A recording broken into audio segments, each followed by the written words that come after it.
Hi, my name is Michael and I Om. I'm a manager of a retreat center in Northern California. I've been oming for 5 years.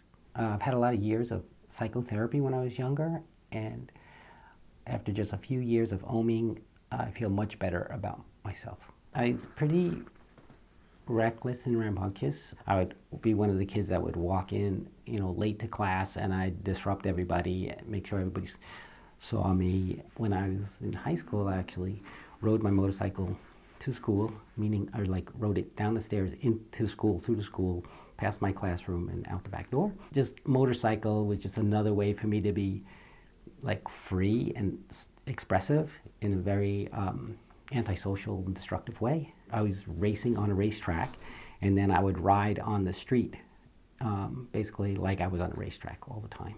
Yeah, after a while I just realized that I just couldn't continue being that reckless with my life or other people's lives. In social situations, I was totally uncalibrated. I'd be completely on or off, brooding, moody. When I was growing up, my dad was in the movie business. I watched a lot of movies with him, and that was my basically role model for how to act, was what these characters in the movies were doing.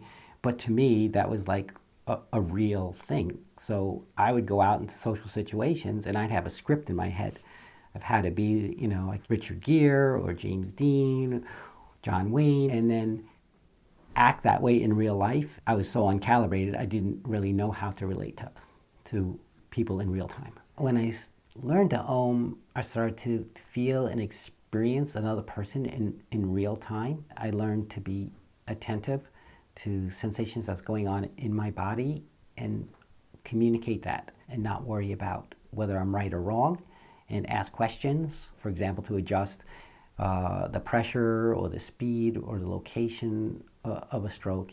Yeah, I would start out just by asking simple questions to confirm what I was feeling, like if I felt she might want a faster stroke. Instead of just going ahead and assuming that's what she wanted, I would ask. She would either confirm or say, no, it's fine the way it is. Either way, through that process, I just developed more trust in what I was feeling and more trust in my instincts.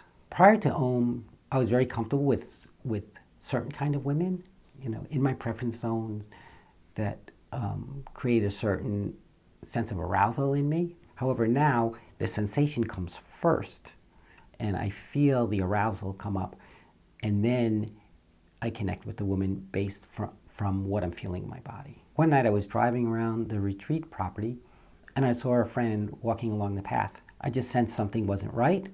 I asked her how she's doing, and she replied back, oh, I'm fine. It was completely pitch dark out. I really couldn't see her. I got out of the truck, and I said to her, no, you're not fine. What's going on? And turned out she was crying. She was very upset. I was able to feel her in the pitch dark that something was wrong with her, and also take a risk and say something and follow up with what I felt. And I felt into what was needed at that moment, and it turns out she needed a hug, and she felt much better after that. Through the practice of Om, I've been able to feel other people and also allow them to feel who I am, and not putting so much effort into trying to be somebody who can impress. My name is Michael, and I Om.